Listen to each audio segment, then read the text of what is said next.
Bonjour à tous, maintenant que nous avons vu les détails concernant le debugging, nous allons pouvoir améliorer notre mise en page. Disons que nous voulons demander à l'utilisateur s'il veut vraiment supprimer la recette avant que ce le soit. Et donc, dans notre fichier recipedetail.page.ts, sur cette page, nous souhaitons afficher une alerte. Maintenant, comme je l'ai mentionné, nous n'incluons plus le contrôleur d'alerte Ionic dans notre template. Puis, nous le sélectionnons avec un code JavaScript. On va pouvoir l'injecter directement dans notre constructor avec private alert ctrl2.alert controller et qui doit être également importé avec import alert controller from Ionic Angular. Donc on peut utiliser ce service pour créer une alerte et dans notre fonction onDeleteRecite, on saisit this.alertctrl.create header êtes-vous sur message, voulez-vous vraiment supprimer cette recette, buttons, texte, retour, rôle, retour, texte, supprimer. Donc nous avons ajouté un header indiquant un message en en-tête, demandant à l'utilisateur s'il est sûr de vouloir supprimer la recette. Nous ajoutons par la suite des boutons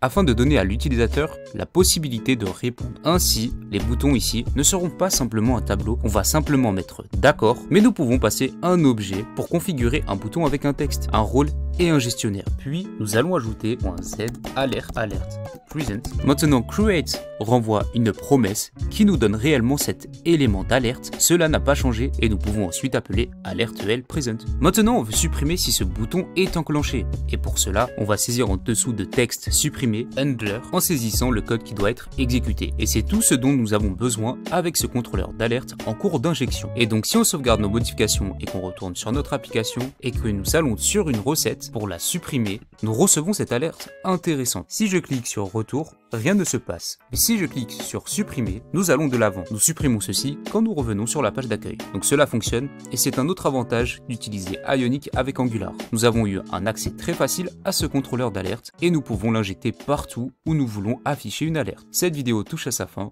on se retrouve pour la prochaine.